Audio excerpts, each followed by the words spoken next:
ngelindurnya Jokowi. Uni Arab Emirat akan invest di ibu kota baru. Kagak ada tuh ceritanya. Kemudian SoftBank sampai datang ke Jakarta, investasi 1.428 triliun. Kagak ada tuh, bohong doang. Mohon maaf Mas Jokowi, ini proyek gagal bisa jadi kota satelit China yang baru. Pak Jokowi itu daya hardarnya IKN. Kita mati deh. Loyalis utamanya IKN. Akhirnya memang ujung-ujungnya itu merusak demokrasi. Proyek-proyek ini dikorbankan atas nama demokrasi. Cara Mas Jokowi mau mengembangkan daerah itu norak. Kami sudah memprediksi kegagalan dari pemerintah merealisasikan logika sungsang, penumpukan APBN di satu titik yang bernama IKN. Dia cawe-cawe pemaksaan kehendak Jokowi jadi ambisi calon presiden yang dia dukung. Mas Jokowi udahlah, wis, sampean itu udah kebablasan, jangan ngajak-ngajak orang masuk lumpur. Ada jarak lagi. Saya yakin tidak sedaya harga Pak Jokowi. Mohon maaf Mas Jokowi, berhenti jadi presiden, kita batalkan ibu kota baru ini dengan Perpu aja cukup.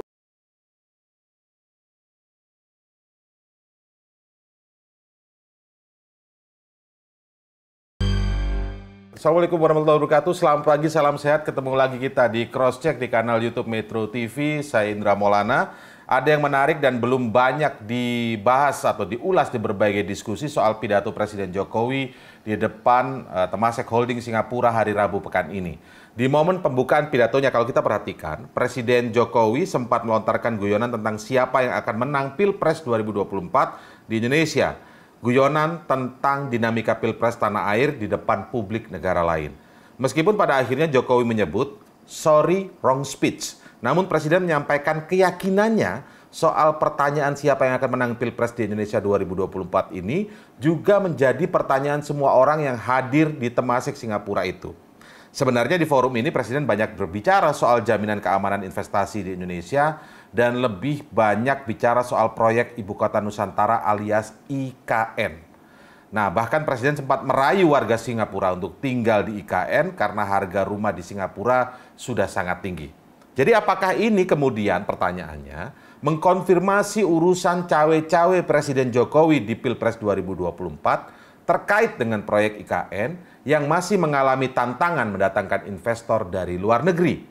Kita akan cross-check ke mantan Menko Perekonomian Rizal Ramli, kemudian ada anggota Komisi 5 fraksi PKS Suryadi dan analis politik Hendri Satrio. Halo, salam sehat Pak Rizal, Pak Suryadi, Bang Hendri, apa kabar semuanya? Bang Rizal, Suryadi. Ya, sama-sama Mas. Oke, baik. Saya akan mulai dari sudut pandang Bang Hendri Satrio dulu ya, karena ini soal politiknya ini Pak Rizal. Saya minta pandangan Bang Hendri dulu kalau melihat guyonan di awal pidatonya Presiden di depan Temasek itu. Ini kan kemudian menjadi pertanyaan beberapa orang, sebagian orang lah paling tidak, yang oh berarti ini memang konteksnya cawe-cawe ini berarti benar ini soal IKN. Kira-kira pandangan Bang Hendri kayak apa? Yang pertama, cawe-cawenya Pak Jokowi itu goes internasional ternyata. Jadi dalam forum internasional bicara juga tentang cawe-cawe walaupun bercanda. Kemudian yang kedua, sebaiknya tidak ditirulah bercandaan yang ditulis gitu ya. Jadi garing tuh Pak. Jadi kalau Pak Jokowi spontan itu akan lebih lucu tuh. Karena kan beliau sebetulnya punya kemampuan untuk itu. Waktu kampanye Pilpres kan beberapa kali menyampaikan jok-jok seperti itu. Tapi karena baca jadi terlihat dry gitu ya. Tapi pembukaan itu justru menurut saya tidak tidak membantu presentasi selanjutnya gitu. Justru malah yaitu pandangan bahwa cawe-cawe itu goes internasional, kemudian lawakan Presiden garing, terus beberapa hal lagi yang terkait dengan kemampuan komunikasi publik. Tapi tujuannya mungkin tulus ya, Presiden mau jualan IKN, walaupun nanti pasti Pak Suryadi dan Bang Rizal punya catatan juga tuh bahwa banyak sekali sebetulnya anak Indonesia yang belum punya rumah, tuh keluarga-keluarga baru di Indonesia belum punya rumah, yang seharusnya bisa mendapatkan tempat di IKN misalnya, kalau kemudian Presiden memang menginginkan ada yang tinggal di sana gitu ya. Jadi Perumnas tuh bisa diarahkan ke IKN. Nah, tapi pada saat Pak Jokowi kemarin tampil, saya menilai dua catatan politik yang terlihat. Yang pertama adalah memang sangat berat mendapatkan investor dari luar negeri untuk berinvestasi di IKN.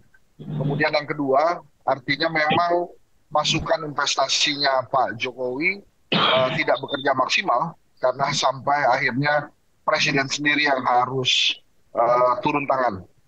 Nah, hal-hal seperti ini yang menurut saya memperlihatkan ketidakmampuan secara kasat mata barisan investor, barisan investasi ya, mencari investor dari pemerintah.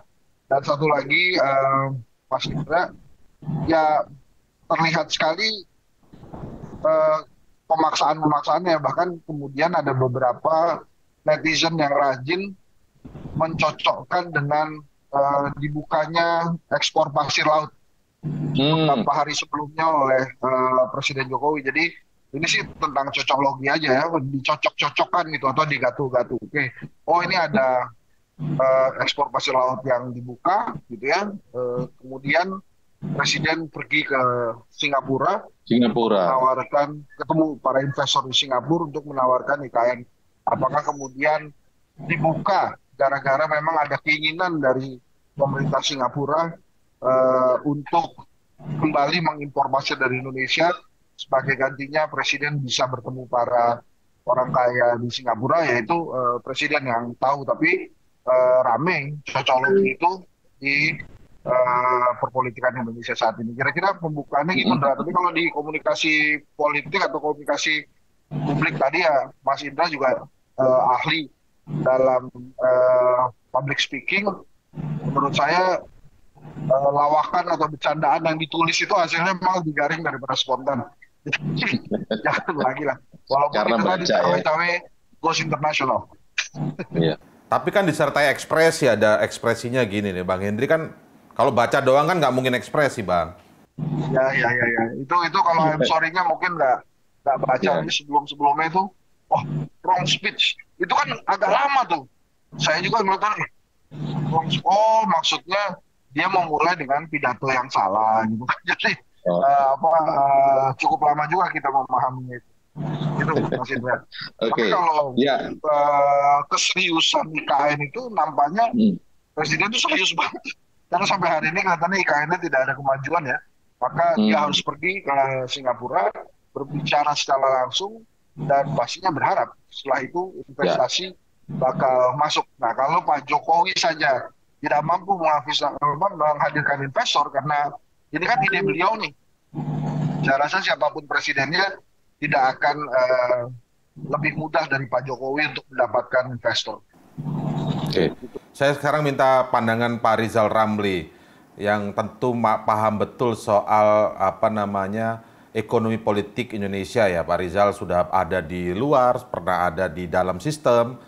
Saya kira sudut pandang Pak Rizal ini penting karena kita bicarakan di dalam negeri nih. Pak Rizal ini mungkin semua kan tidak mengikuti ya, masyarakat di bawah yang menyaksikan ini, misalnya ada apa sih yang terjadi? Oh, ada rame-rame cawe-cawe yang menjelang pemilu dan lain sebagainya. Untuk memastikan apa? Untuk memastikan pemimpin ke depan, katanya supaya tetap selaras, senafas gitu kan. Terus kemudian kita lihat guyonan dalam konteks mencari investor kan akhirnya kan, untuk IKN itu tetap jalan dan lain sebagainya. Maka dimulailah opening speech-nya dengan guyonan seperti itu, seolah memastikan, investor jangan khawatir, penerus selanjutnya tetap akan sama. Nah, kurang lebih kayak gitu. Pak Rizal melihat cawe-cawe dan soal IKN ini bagaimana sih kemudian mewarnai demokrasi kita, Pak Rizal? Biaya proyek IKN itu sekitar 460 triliun. Mungkin sampai betul-betul seperti yang dirancang, bisa jadi 2 kalinya. Hampir 1.000 triliun lah kali. Nah, proyek ini pada dasarnya proyek mercusuar yang manfaatnya sangat kecil sekali untuk pengurangan ketimpangan di daerah-daerah untuk mendorong kemajuan ekonomi di daerah-daerah. Karena sifatnya hanya bangunan fisik. Dan kita sudah dibohongi berkali-kali bahwa banyak sekali investor yang sudah tertarik akan investasi. Lihat aja berita-beritanya setahun 2 tahun terakhir. Dikatakan dari Uni Arab Emirat akan invest di ibu kota baru. Kagak ada tuh ceritanya. Kemudian SoftBank sampai datang ke Jakarta, investasi 1.428 triliun. Kagak ada tuh, bohong doang. Jadi SoftBank waktu itu katanya mau invest 1,5 tahun yang lalu 1.428 triliun. Kagak ada tuh, angin sorga palsu doang. Kemudian di bawah pimpinan mantan Perdana Menteri Inggris Tony Blair, United Kingdom akan investasi di ibu kota baru. Bohong tuh, kagak ada. Jepang bakal invest. Sama aja. Kenapa? Proyek ini memang tidak menarik dari segi business opportunity. Dan yang kedua, sekarang dicoba-coba ke Singapura. Orang Singapura udah biasa hidup nyaman, tertata, suruh pindah ke ibu kota yang belum jelas ini. Walaupun dikasih iming-iming, HGU-nya 60 tahun, bisa ditambah lagi. HGB-nya 50 tahun, bisa dimiliki. Dan ditambah. Bebas pajak, insentif ini, insentif itu. Sampai hari ini kagak ada yang tertarik. Awalnya kan ngatakan bahwa ini proyek dari APBN hanya sedikit, nanti investor yang masuk. Kenyataannya sampai hari ini duit APBN semua, ya. Tapi saya angkat topi sama Mas Jokowi. Udah tahu proyek agak visible, tidak ada yang tertarik, masih aja koper, masih aja ngeyel. Emang investor bodoh apa? Nggak bisa lihat dan sebagainya. Ya, sudah tidak visible, tidak menarik. Ini hanya pemborosan APBN, tetap aja kekeh. Mau di dalam kayak di luar negeri, di planet Mars juga kalau kekeh gitu mah kagak ada yang berminat. Nah, kita mesti kaji dulu apa sih manfaatnya memindahkan ibu kota baru. Tentu ada manfaatnya, ya. Pemerintahan akan lebih fokus dan sebagainya dan sebagainya. Ya, dikatakan karena Jakarta bakal tenggelam, harus pindah ke sana. Tahunya di situ juga terjadi banjir. Bakal makin banyak banjirnya. Ya. Nah, pertanyaannya, apa betul ada manfaatnya ibu kota baru? Kecuali soal istananya. Mohon maaf, saya mengatakan ini dengan memindahkan ibu kota baru ke sana, meninggalkan sejarah perjuangan Republik dan kemerdekaan Indonesia yang ada di Jakarta, di Surabaya, dan sebagainya.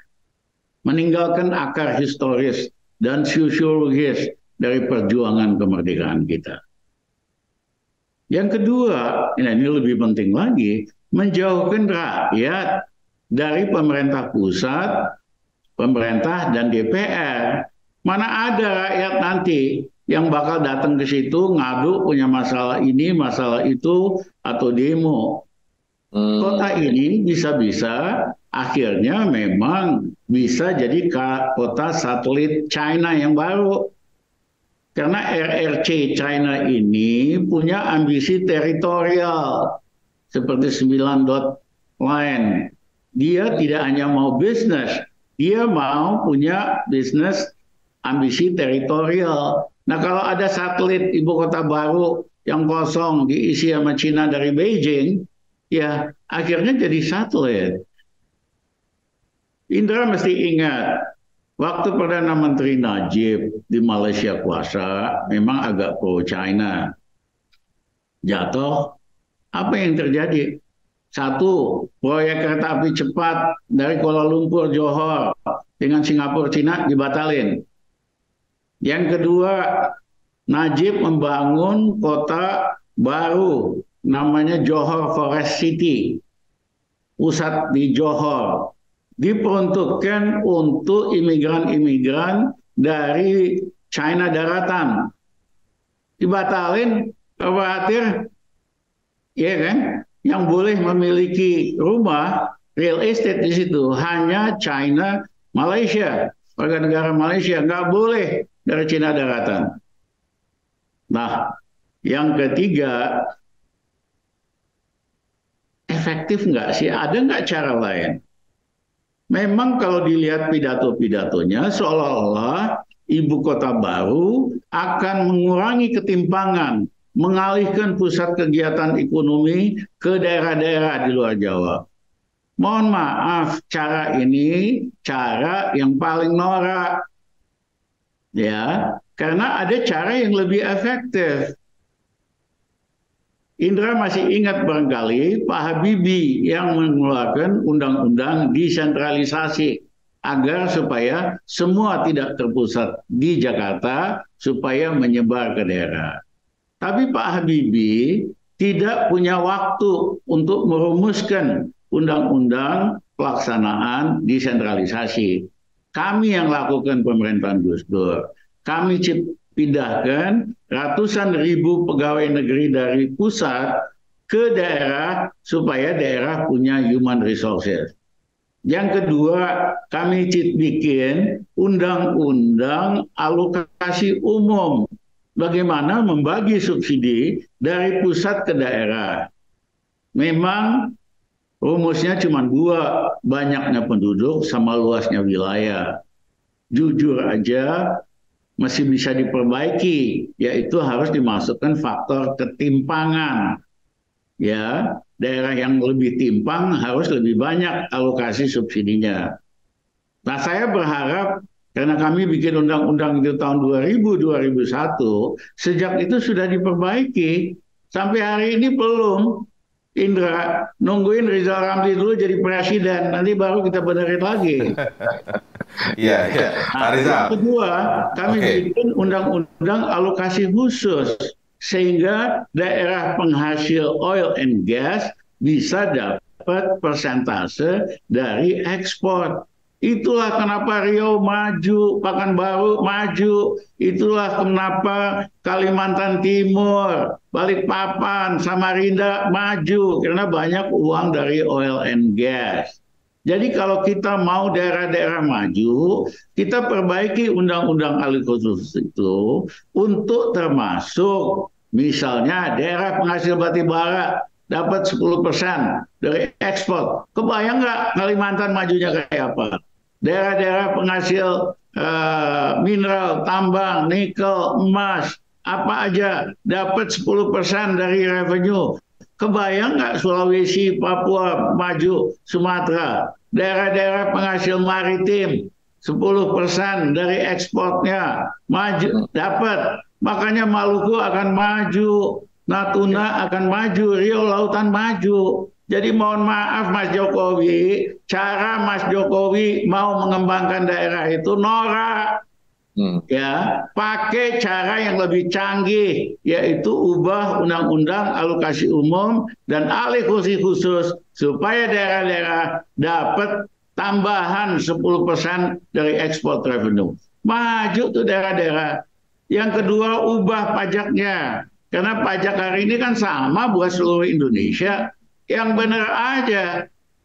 Kalau Mas Jokowi cerdasan dan timnya cerdasan dikit, kurangi tuh pajak di daerah Indonesia Timur. Nggak usah 30%, 10% doang daripada nggak ada business activity. Apa yang terjadi? Bisnis dari Jabodetabek pindah ke Flores, pindah ke Maluku, daerah lain. Gitu aja, sok-sokan ngeyel lagi. Oke, baik. Pak Rizal, saya ke Pak Suryadi dulu untuk melihat sudut pandang kembali ke soal pidato Presiden Jokowi yang ada di Singapura ya, bicara soal ini, kemudian soal KN. Nah, kalau tadi tergambarkan kan sebenarnya kan sampai Presiden turun langsung di Singapura, kemudian bahkan mengajak masyarakat Singapura untuk gabung berinvestasi di sini, bahkan tinggal di IKN, kan itu ada ajakannya ya. Kata-katanya kurang lebih kami tahu harga rumah di Singapura sudah sangat tinggi, maka tinggal di kota Nusantara bisa menjadi sebuah opsi. Itu kurang lebih seperti itu ya. Artinya kemudian dari sudut pandangnya dari Bang Henry juga kalau kita lihat tadi catatannya adalah berarti tim mencari investor ini gagal sampai presiden kemudian turun langsung. Artinya banyak sekali tantangan mencari investor untuk IKN ini, Pak Suryadi. IKN ini sudah menjadi undang-undang.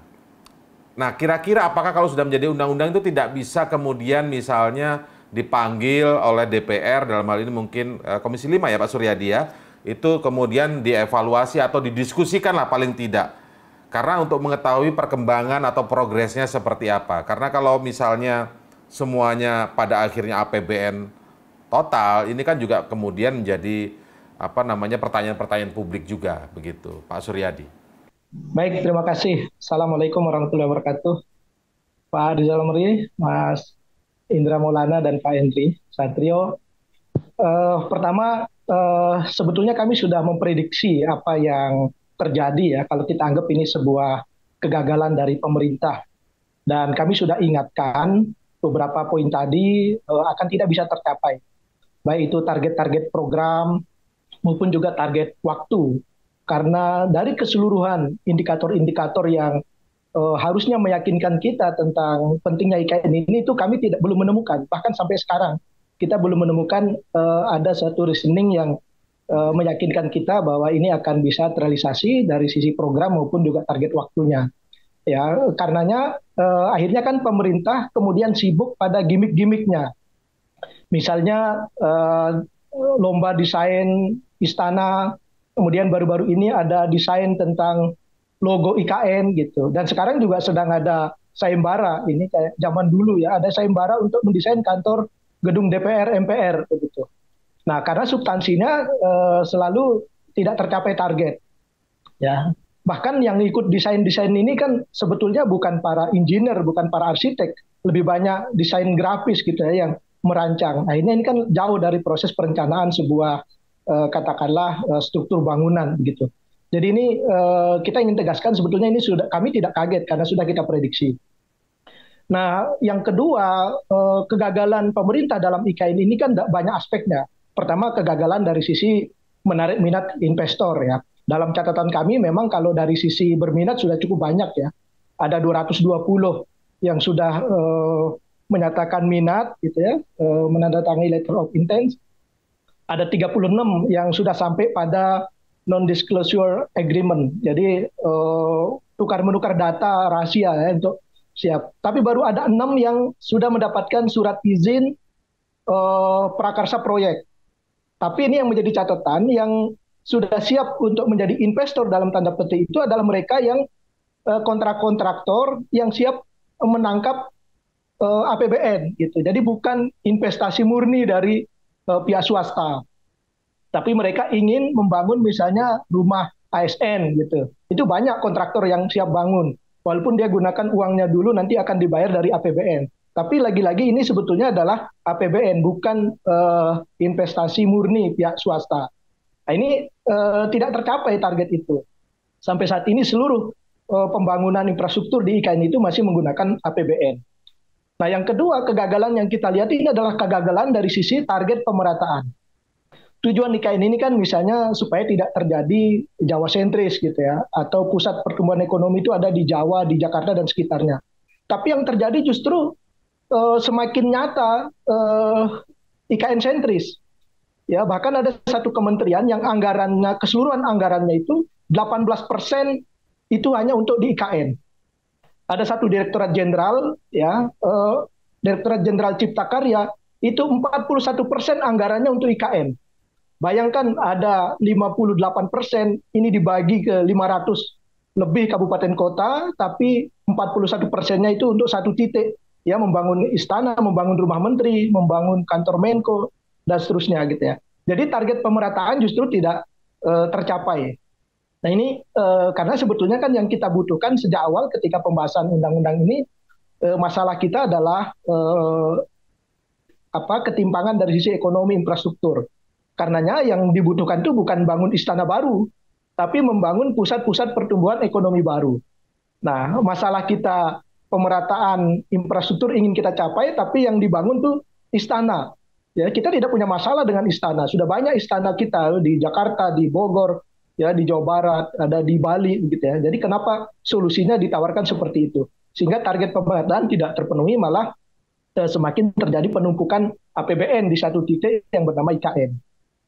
Nah, dari aspek investasi ini, kalau kita kembali kepada apa yang terjadi sejatinya, ini kan kami melihat itu masalah kepercayaan. Jadi trust investor ini yang belum ada ke pemerintah, termasuk karena faktor politik ya, masa transisi kekuasaan. Apalagi Pak Jokowi juga mengangkat gimmick-gimmick ini di Singapura ya, itu tidak ada jaminan situasi politiknya ini akan dimenangkan oleh katakanlah yang punya visi yang sama dengan presiden yang sekarang. Ya pemerintah atau investor pasti akan melihat itu. Yang kedua, ini kan ibarat ada gula ada semut. Pengusaha belum melihat di situ ada gula. Kenapa saya katakan di situ belum ada gula? Karena karakteristik investasi di IKN ini adalah investasi fasilitas publik, ya infrastruktur publik. Tapi publiknya belum ada. Kalau di Kalimantan orang ditawarkan investasi di sektor kehutanan, misalnya sektor pertambangan, banyak yang mau karena itu gula di sana. Tapi kalau disuruh investasi bangun mal, bangun perumahan, ya, investasi di infrastruktur publik, publiknya belum ada. Ya. Sehingga siapa yang mau membangun di situ gitu. Karena tidak sesuai dengan karakteristik yang ingin kita investasikan gitu ya. Bahkan Pak Suryadi, maaf saya potong. Tapi kira-kira ini kemudian menjadi catatan atau concern beberapa anggota Komisi 5 juga tidak Pak Suryadi? Kemudian sehingga akhirnya ini perlu yuk kita bahas lagi, kita duduk lagi di DPR gitu loh, dan manggil partnernya pemerintah dalam hal ini. Ya sebetulnya kami sudah sering ya mengingatkan itu. Bahkan pemerintah sendiri justru merasa ini harus segera dirubah, gitu kan ada keinginan pemerintah untuk belum 1 tahun sudah mau merevisi Undang-Undang IKN, Undang-Undang Nomor 3 tahun 2022.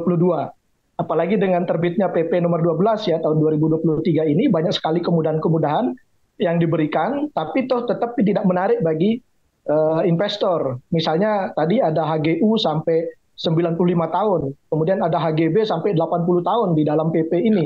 Itu tetap bukan gula bagi investor. Nah, baru ada investor yang tertarik itu adalah investor yang ingin bermain di APBN.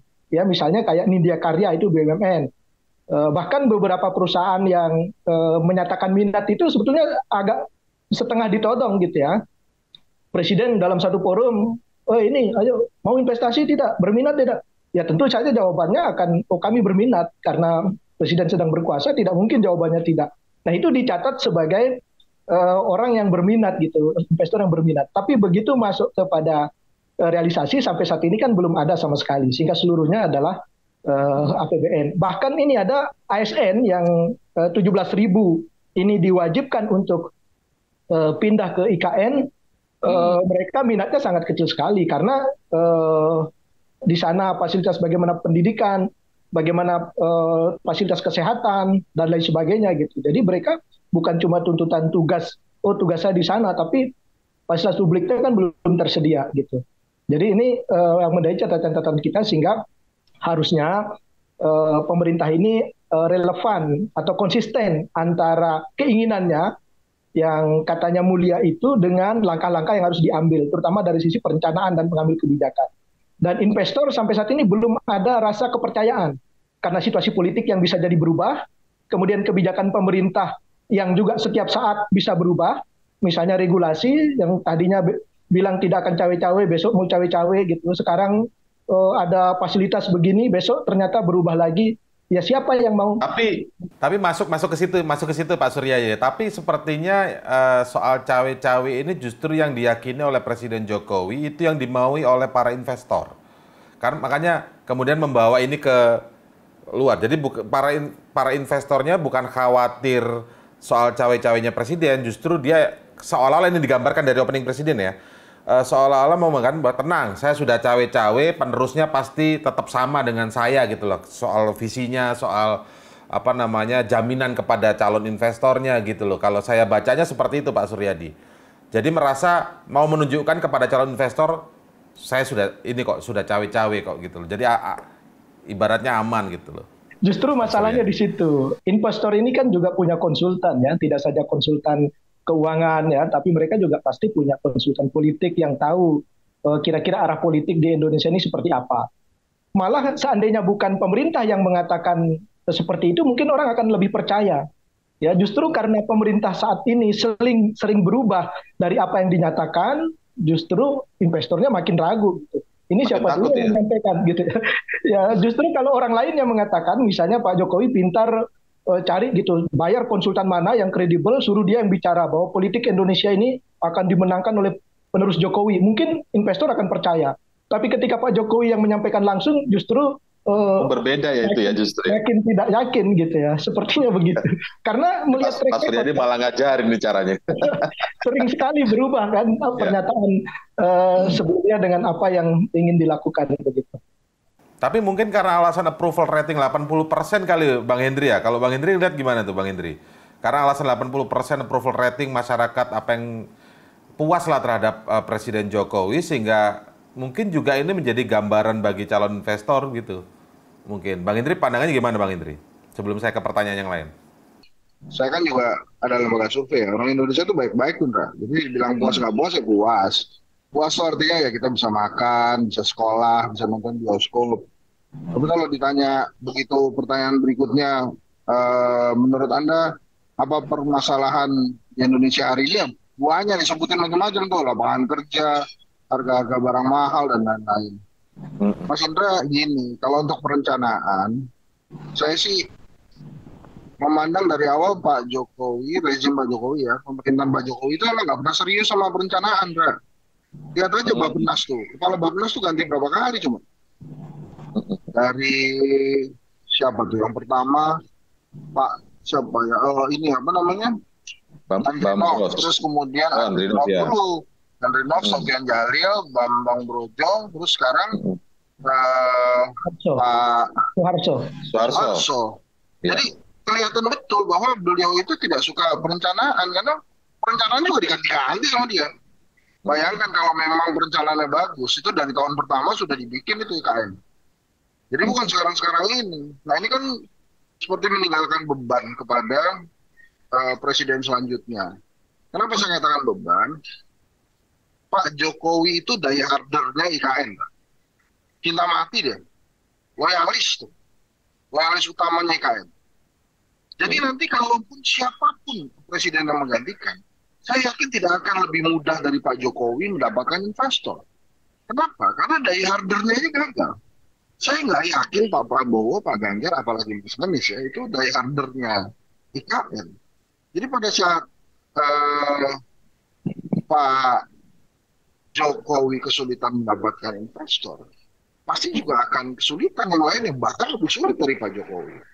Ini kenapa? Karena perencanaannya yang setengah-setengah. Bahkan menurut saya, dia tidak memiliki perencanaan yang jitu. Kalau memang perencanaannya jitu, satu, Bappenasnya pasti dijadikan think tank beneran itu oleh pemerintah. Kemudian yang kedua, dianggapnya itu investor adalah segala-galanya. Sehingga apa yang diperbesar oleh kementerian-kementerian yang ada kaitannya dengan investasi.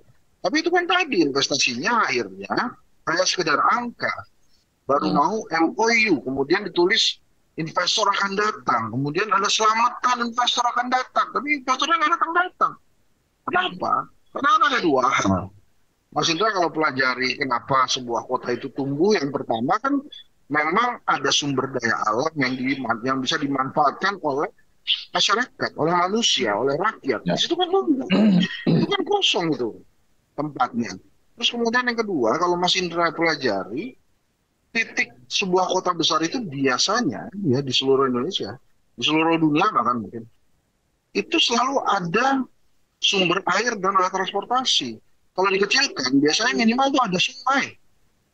Nah, ini kan nggak ada. Jadi menurut saya memang dari awal perencanaannya itu lemah sehingga ketemu yang begini-beginian gitu. Saya sih ini kan udah jadi undang-undang ya, jadi artinya rakyat Indonesia juga perlu mendukung ini gitu. Tapi menurut saya apapun itu bila perencanaannya tidak terlalu solid dan masuk akal ya memang ada baiknya dipertimbangkan lagi gitu. Kalaupun mau dibuat atau mau dipaksakan IKN ada, menurut saya bangun dari kota yang sudah ada. Kota yang memang sudah ada orangnya, sudah ada kehidupannya di sana, tidak membangun kota dari nol. BSD City kalau saya tidak salah, itu bangun di Jawa, bentar. Orang-orang di Jawa banyak, itu kalau nggak salah perlu 35 tahun deh untuk hidup tuh. Kalau saya nggak salah ya, nanti Indra tolong cek lagi. Ini kan benar-benar sebuah titik baru ya, yang kemudian dipaksakan fasilitasnya ada dulu, ya, kemudian diharapkan manusianya datang. Kan begitu nih. Biasanya itu kan ada dulu sumber daya alam di sana, masyarakat datang ke sana untuk hidup di sana. Nah, baru kemudian menjadi besar dan besar dan besar. Jadi memang Mas Indra, kalau untuk IKN, saya tidak melihat ada sebuah perencanaan yang matang dari pemerintahan Pak Jokowi. Bahkan saya juga memprediksi ya, atau menduga bahwa memang titik perencanaan pemerintahan Pak Jokowi itu bukan dalam titik-titik yang fokus utamanya pemerintahan Pak Jokowi. Justru yang dianggap ada uang atau ada investor, maka semuanya bisa berlangsung. Padahal subjek perencanaan itu jauh lebih penting dari itu semua menurut saya. Oke. Tapi memang dalam diskusi kita hari ini sih saya ingin lebih memotretnya juga kepada begini Bang Henry, Pak Rizal dan juga Pak Suryadi. Karena soal plus minus IKN ini taruhlah di sisi dalam forum ini itu mengkritisi, tapi di sisi pemerintah itu meyakini ada sebuah manfaat dan lain sebagainya. Tapi saya ingin memotretnya dari sisi gara-gara IKN ini kemudian nyari investor susah, terkesan investor itu butuh jaminan penerusnya itu sama dengan Presiden Jokowi, maka kemudian proses demokrasi kita hari ini di 2024 ini menuju ke 2024 adalah kemudian Presiden dengan secara terbuka menyampaikan akan cawe-cawe dibungkus dengan kepentingan nasional, lalu kemudian muncullah surat terbuka Denny Indrayana yang menyebut ternyata selain cawe-cawenya itu ada tekanan terhadap pimpinan-pimpinan partai politik. Artinya kita memotret gara-gara ini ada proses demokrasi yang sebagian pihak menilai ini kita mundur loh. Jadi ada yang mau dikejar tapi ada yang seolah nilai luhur yang kemudian dikorbankan tanda kutip begitu. Saya ingin pandangan Bang Hendri ini dulu sebelum ke Pak Rizal. Betul tuh Mas Indra. Jadi memang akhirnya proyek-proyek ini dikorbankan atas nama demokrasi gitu. Jadi ini harus jalan. Makanya saya berkali-kali bilang Mas Indra, salah satu kebiasaan politisi Indonesia yang menjadi pemimpin Mas Indra itu claiming. Jadi kalau ada pekerjaan dari pemimpin sebelumnya yang bagus, itu nggak usah disuruh, akan dilanjutkan. Kemudian nanti dia akan klaim itu di ujung. Ini gue yang bangun loh. Nggak usah disuruh-suruh, nggak usah dipaksa-paksa. Pasti akan dilanjutkan. Nah ini kan enggak nih. Ini kan justru memastikan ini pasti akan diteruskan. So artinya ada dua nih. Ada memang tidak percaya diri terhadap konsep pembangunan atau rencana pembangunan yang dilakukan. Kemudian yang kedua memang sudah diprediksi akan ada masalah ke depan. Maka kemudian dipaksakan harus jalan. Padahal itu tadi saya bilang, kalau memang bagus, nggak usah disuruh. Pasti dilanjutkan. Bahkan pemimpin sebelumnya itu akan pusing memohon-mohon untuk agar pemimpin yang meresmikan itu ngomonglah pas pidatonya ini dimulai dari pada saat saya yang berkuasa atau saya yang memimpin gitu. Tapi kan enggak, dipaksa-paksa harus dong. Tolong dilanjutkan ya, tolong dilanjutkan ya. Coba sekali-sekali nanti Mas Indra wartawan wawancara Pak Prabowo atau Pak Ganjar bukan tentang keyakinan dia tentang IKN apakah harus dilanjutkan atau tidak. Tapi pertanyaannya gini, Pak, kira-kira kalau Pak Prabowo aja gagal, kalau Pak Jokowi aja gagal mendatangkan investor, kira-kira Bapak sebagai next presiden itu bisa mendatangkan investor? Saya yakin jauh lebih susah. Kenapa? Tadi saya bilang Pak Jokowi itu die hardernya. Dia yang paham betul IKN itu akan seperti apa. Itu kan ada di kepala dia. Pak Jokowi, Pak Ganjar, apalagi Mas Anies, saya yakin tidak sedai hardernya Pak Jokowi. Itu kira-kira Mas Indra. Dalam konteks IKN. Pertanyaan yang sama Pak Rizal. Sekarang kita masuk ke soal demokrasinya. Pak Rizal kan juga pernah di dalam sistem, kita bicara kebangsaan nih. Ketika proses gara-gara IKN ini tetap mencari investasi, meyakinkan investor agar tetap sama seolah dengan Presiden Jokowi begitu ya. Maka ada seolah proses di dalam negeri dalam konteks politik demokrasi ini itu terkorbankan dengan nama cawe-cawe dan lain sebagainya. Jadi ada satu proyek yang mau dikejar, ya ini konteksnya bangsa juga misalnya kalau bicara IKN ini. Plus minus lah ya Pak Rizal tadi mengkritisi, mungkin dari sisi pemerintah meyakini ada yang baik untuk bangsa ini gitu. Tapi ada satu hal, padahal demokrasi yang terbangun sudah sangat sebenarnya baik ini menjadi kemudian dikorbankan. Dan baru kali ini kita mendengar seorang presiden langsung bicara soal cawe-cawe loh. Baru kali ini selama saya mendengar dari pemilu ke pemilu ya, saya juga melakukan peliputan dari pemilu ke pemilu. Baru kali ini kita sama-sama mendengar sebagai media juga presiden bilang akan cawe-cawe gitu, Pak Rizal. Indra, sebelum saya jawab pertanyaan Indra, pindah ibu kota di seluruh dunia itu biasa. Ada yang berhasil, ada yang gagal. Harusnya kita belajar dari pengalaman di dunia itu. Yang gagal contohnya Brasilia, ibu kotanya Rio de Janeiro, bikin ibu kota baru, Brazilian City. Butuh waktu terbang berapa jam ke sana. Gagal, hanya jadi monumen karena tetap fungsi politik ekonomi tetap di Rio de Janeiro. Itu hanya jadi retreat para pejabat untuk ngabisin SPJ. Yang kedua adalah India. Dulu ibu kotanya lama Old Delhi. Dirancanglah ibu kota baru, lebih hijau, lebih dingin di utara, namanya Punjab. Butuh waktu terbang ke sana. Gagal karena hanya jadi monumen. Akhirnya dibikin ibu kota baru namanya New Delhi, yang hanya 1 jam dari Old Delhi. Sukses, berhasil sebagai ibu kota. Demikian juga Kuala Lumpur. Waktu Mahathir pindahkan ke Putrajaya, hanya 1 jam berhasil sukses. Esensinya pindah ibu kota hanya berhasil kalau naik mobil itu perkendaraan 2 jam dari ibu kota lama, sehingga betul-betul tetap fungsinya itu efektif dan efisien. Nah, kalau saya lihat dalam konteks politik seperti Indra tanyakan, ini pemaksaan kehendak dari seorang presiden yang gagal merencanakan hal yang baik untuk Indonesia, maksakan penerusnya supaya ngikutin tujuan dia. Mohon maaf Mas Jokowi, ini proyek gagal tanpa perencanaan yang matang, seolah-olah dari swasta, buntutnya nanti kayak kereta api cepat, biayanya berlipat-lipat, ngutangnya banyak, delay, dan tidak fungsional. Mohon maaf Mas Jokowi berhenti jadi presiden, kita batalkan ibu kota baru ini dengan Perpu aja cukup, batal.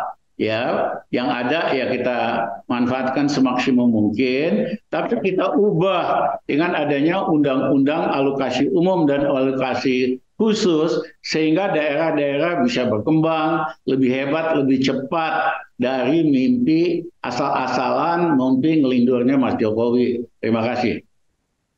Baik, jadi kalau pandangan Pak Rizal berarti menurut Pak Rizal sebaiknya pemimpin ke depan, presiden ke depan membatalkan IKN maksudnya Pak Rizal berarti ya? Ya, batalkan dengan satu perpu, tapi ganti dengan memperbaiki undang-undang alokasi umum dan alokasi khusus supaya daerah-daerah kebagian persentase dari pendapatan ekspor sehingga mereka lebih maju. Yang kedua, ubah sistem pajak daerah-daerah yang terkebelakang, turunkan pajaknya ke 10%. Otomatis akan terjadi realokasi industri. Karena poinnya sih maksud Pak Rizal itu semangatnya sama, substansinya sama, desentralisasi, pemerataan, tapi tidak dengan ibu kota baru, maksudnya gitu ya Pak Rizal? Kota baru mah ini mimpi ngelindurnya Jokowi doang yang dipaksain sama pemimpin berikutnya. Oke. Pandangan Pak Suryadi seperti apa pandangan Pak Suryadi? Maksudnya gini, ketika ini sama soal frame politiknya dulu Pak. Ketika ini kemudian membawa dampak dalam proses politik kepemiluan kita menuju 2024, ada presiden yang menyatakan cawe-cawe dan alasannya kita seperti menemukan kemarin gitu ya. Ada opening soal pilpres, memastikan soal investasi itu akan aman dengan penerus yang kurang lebih visinya akan sama dengan Presiden Jokowi agar investor masuk ke soal IKN. Pak Suryadi melihat gimana? Sementara proses politik di dalam negerinya seolah setuju tidak disebut ini kemudian kita mengalami kemunduran dalam proses demokrasi Pak Suryadi? Baik, jadi sebetulnya ada yang dilupakan oleh pemerintah saat ini. Jadi hukum alam sederhana sebetulnya, sunatullah yang berlaku di seluruh dunia ini. Orang itu lebih percaya dengan apa yang dilihat daripada apa yang didengar. Misalnya tentang, oh ini akan lebih banyak dari investor daripada APBN gitu. Siapa yang percaya gitu? Masalahnya rencana biaya ibu kota ini kan hampir 500 triliun. Tapi yang dihitung pemerintah itu baru kebutuhan pemerintah. Itu baru kebutuhan pemerintah, misalnya kantor-kantor dan seterusnya. Tapi kalau dihitung keseluruhan sebagai sebuah kota, itu paling tidak pemerintah itu kan porsinya sekitar 20%. Ya, kita membutuhkan lebih dari di atas 2.000 triliun. Tapi yang 2.000 triliun ini sektor apa yang tumbuh berkembang? Ya diharapkan sektor yang memang melayani sarana-sarana publik itu. Publiknya tidak ada. Siapa yang mau bangun pasar di situ, orang yang mau belanja tidak ada. Di satu sisi kita mau pindah ke sana mau belanja tidak ada pasarnya. Ini kan seperti telur dan ayam. Nah, oleh karena itu, saya boleh masuk dulu di situ. Kalau saya bacakan yang kemarin disampaikan oleh Presiden Jokowi di Temasek itu malah kan menyebutkan soal jumlah penduduk yang akan ada di sana itu. Nih kalau tidak salah coba saya baca dulu sebentar ya. Di sini ada kok di opening atau bukan di opening di pidatonya Presiden Jokowi itu intinya jangan khawatir di sana itu akan ada banyak jumlahnya. Saya coba mau ketemunya angkanya di mana nih. Bahwa jumlah penduduk yang sangat besar di Indonesia jangan khawatir yang akan pindah ke ibu kota Nusantara ini. Disebutkan di sini seperti itu. Bagaimana soal itu Pak Suryadi? Iya, seperti yang saya sampaikan tadi, orang tentu lebih percaya dengan apa yang dilihat daripada apa yang didengar. Ya, investor itu lebih percaya dengan data-data daripada apa yang dipromosikan oleh pemerintah. Ya, gimana orang bisa pindah ya secara sukarela misalnya. ASN saja yang 17.000 ini akan dipaksa pindah ke IKN pada tahun 2024. Ini kan sebagian besarnya tidak bersedia, gitu. Nah, oleh karena itu ini logikanya sebenarnya sederhana sekali. Di situ ada gula, semut akan datang. Nah, masalahnya di situ tidak ada gulanya. Bagaimana publik mau ke sana? Yang dipaksa saja tidak bersedia, apalagi publik karena proses perencanaan. Nah, oleh karena itu apa yang harus dilakukan oleh pemerintah ya harus merubah konsentrasinya. Jangan kampanye, jangan menjual IKN, tapi perbaiki kinerja, buat perencanaan yang lebih rasional. Ya, karena karakter investor itu kan sebetulnya mereka kalau orang punya uang, dia akan keliling, dia akan proaktif cari di mana uang saya bisa beranak pinak gitu ya. Tapi kalau dia tidak yakin uangnya tidak bisa beranak pinak di situ, dirayu seperti apapun tidak akan mau gitu. Bahkan kita tidak perlu promosi kalau kaitannya dengan bisnis itu. Jadi investor itu akan mencari di mana uangnya bisa berkembang biak gitu. Masalahnya ini kan orang tidak yakin walaupun sebenarnya justru investor itu yang mencari ya nature-nya itu dia akan mencari tempat-tempat yang menjadi peluang bisnis itu, intinya kurang lebih gitu Pak Suryadi ya. Karena kan dia punya uang banyak daripada uangnya idle gitu ya. Daripada deposito mungkin ada di mana peluang bisnis yang lebih menguntungkan.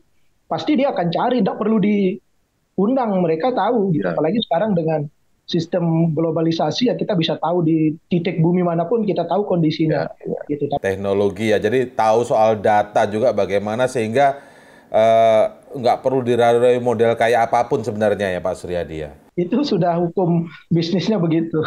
Jadi ini kurang lebih melengkapi yang tadi kalimatnya itu dalam pidatonya Presiden Jokowi kemarin Temasek. Lalu ada pertanyaan tentang level populasi minimal. Jangan khawatir, Indonesia memiliki populasi terbesar keempat di dunia, tidak akan susah untuk memenuhi kota kelas dunia. Kalau versi terjemahannya ya, kan beliau menyampaikan dengan bahasa Inggris. Nah ini artinya cuma claiming aja ya Pak Suryadi? Atau gimana Pak Suryadi? Ya tentu kalau Indonesia punya penduduk terbesar keempat di dunia, orang tidak bisa bantah. Cuma Ya, kan problemnya apakah jumlah yang banyak ini ada di IKN yang kita maksudkan ini gitu. Ya itulah persoalannya, kan orang, oh betul ya, jangan kira orang terkesima, oh ternyata penduduk Indonesia banyak. Itu orang sudah dari dulu sudah tahu gitu, bahwa Indonesia terletak di dua benua begitu, dua samudera, itu pelajaran yang sangat awal gitu. Tapi problemnya berapa orang di antara mereka yang mau tinggal di ibu kota Nusantara ini, kan di situ daerah kosong. Kalau investor ditawarkan di sana, misalnya untuk perkebunan atau untuk kehutanan, untuk tambang, semua akan berebut. Gitu. Tapi ini kan yang orang disuruh bangun pasar, bangun rumah sakit, disuruh bangun fasilitas air minum gitu. Yang minum siapa gitu kan? Jadi problemnya seperti itu. Oleh karena itu saya tadi ingin tapi kan sering juga diiming-imingi soal ini bahwa ini adalah kota futuristik, kota modern yang bagaimana itu apa ya, sesuatu yang realistis konkret ke depannya akan seperti itu. Mungkin nggak sekarang, tapi konkret ke depannya. Ataukah ini masih terlalu mengawang-awang menurut Pak Suryadi? Ya, kalau keinginan, kalau niat itu kan memang tidak bisa kita bantah. Kita kan pasti punya keinginan yang baik, pasti punya cita-cita yang baik gitu, tujuan yang baik. Dan problemnya bukan di keinginan membangun kota futuristik. Problemnya adalah apa ikhtiarnya, apa yang dilakukan untuk mencapai tujuan itu. Masalahnya di sini. Jadi kita tidak mendebat keinginan pemerintah, yang kita debat itu adalah langkah-langkah yang dicapai untuk merealisasikan keinginan itu, yang ini menggunakan logika sungsang gitu. Masalahnya seperti apa, solusinya tidak nyambung dengan apa yang ingin dilaksanakan dengan tujuan yang dicapai. Jadi problemnya di situ, dan ini tidak perlu ilmu yang terlalu tinggi untuk mengetahui inkonsistensi pemerintah antara keinginan dengan langkah-langkah atau kebijakan yang diambil.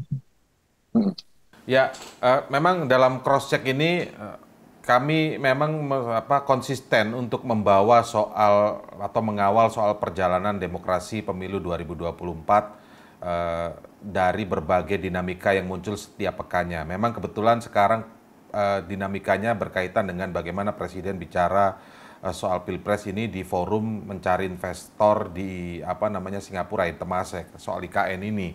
Makanya kita kemudian mengulas IKN. Tapi coba kita kaitkan kembali dengan proses demokrasi kepemiluan kita ini dalam konteks hari ini ya. Kalau kita ambil ujungnya Bang Hendri, katakanlah Presiden kita tahu bersama mengendorse calon tertentu, bahkan perjalanan terakhir kelihatannya ada 2 calon yang diendorse, kita kan begitu ya. Ada nama 1 calon yang kemudian terkesan, dan ada surat terbuka juga ini yang disampaikan oleh Profesor Denny Indrayana, ada 1 calon yang akan digagalkan. Kan kurang lebih begitu nih gambaran yang dinamika politik kita beberapa waktu terakhir kan begitu.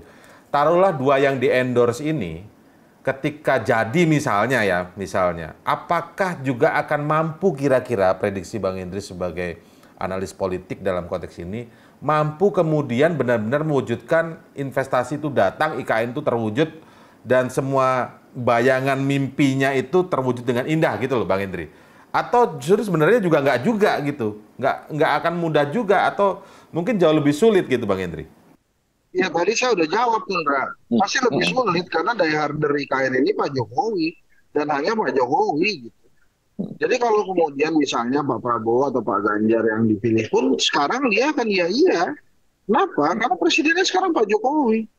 Nanti pada saat salah satu di antara orang itu atau salah satu di antara 3 orang itu menjadi presiden, itu kan presidennya dia. Emangnya ada ceritanya presiden nurut sama mantan presiden?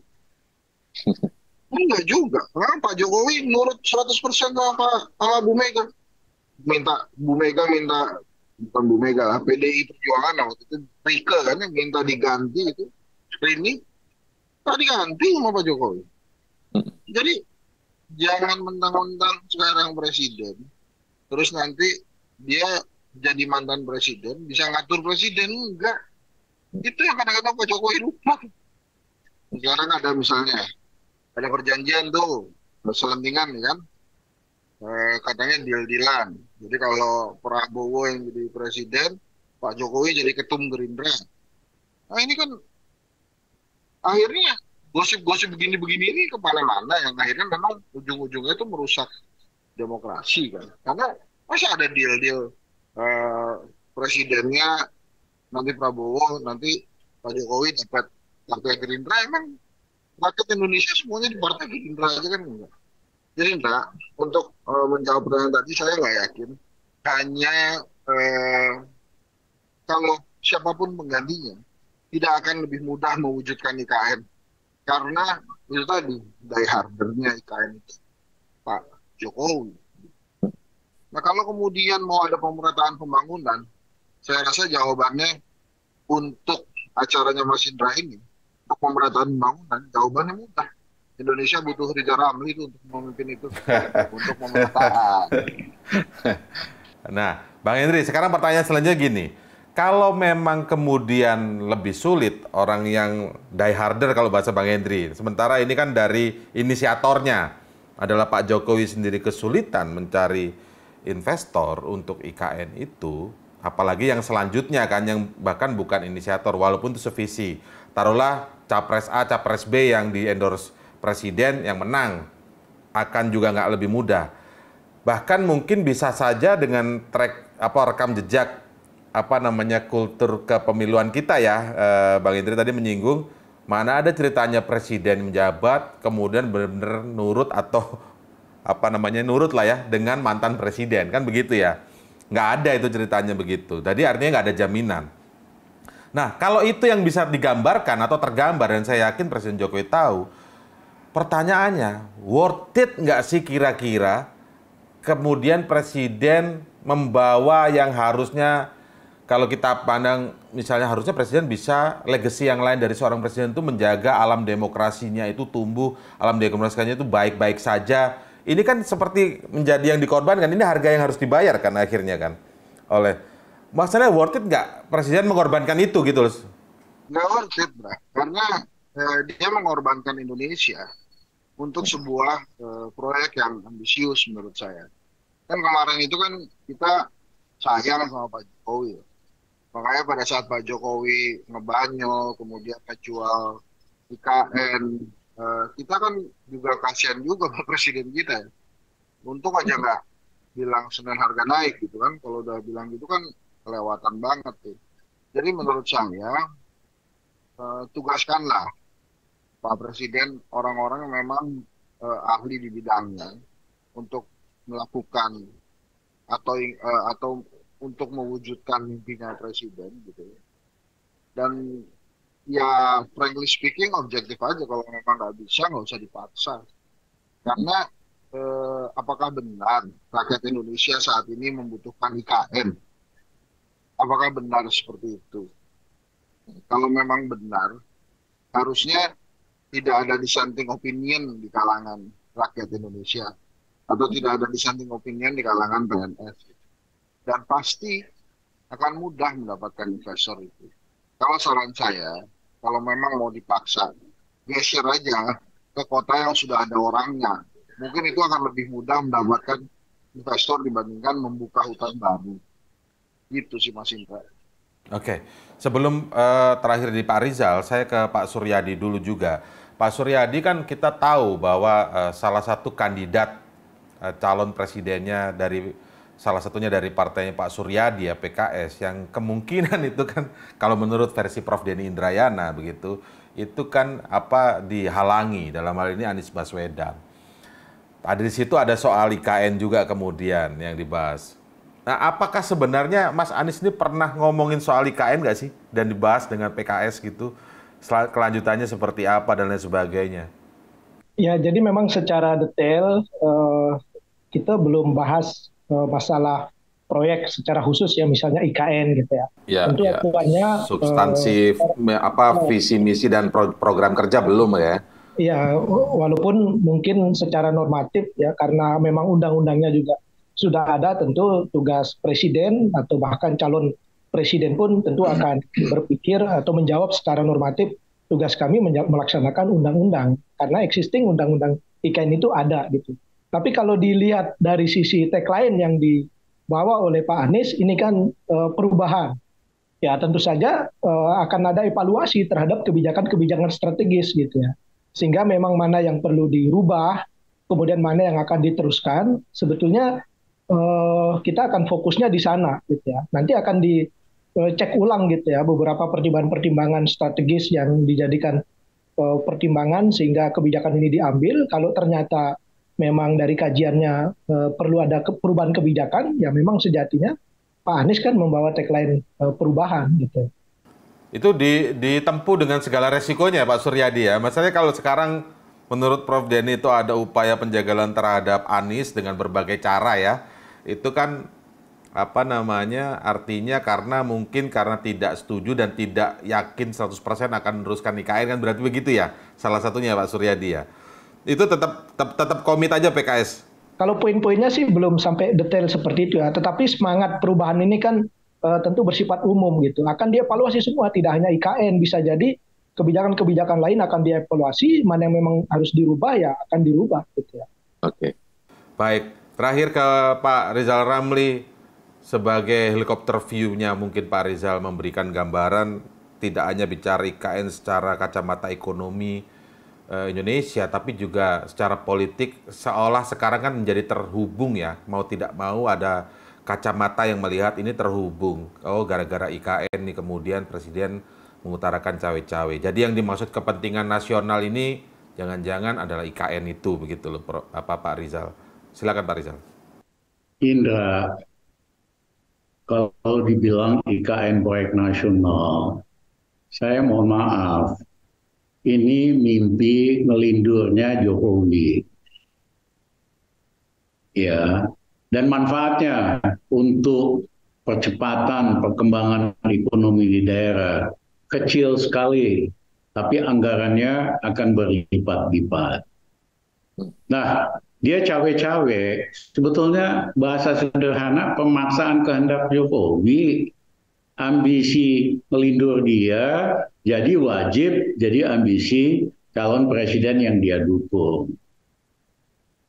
Istilahnya proyek ini perencanaannya nggak benar, financingnya bermasalah, penghuninya pun nanti sedikit, ya kan? Ini kan ngajak orang jatuh ke lumpur. Emang presiden yang baru siapapun mau gitu diajak jatuh ke lumpur, yang benar aja loh, ya kan? Tentu dia pengen legitimasi baru, dia pengen support baru dari rakyat semuanya, dan akan makin kelihatan bahwa proyek ini hanya mimpi kelindungannya Jokowi, ya. Oleh karena itu perlu dibatalkan. Nggak usah ribet-ribet, dengan satu perpu aja selesai di barang, ya kan?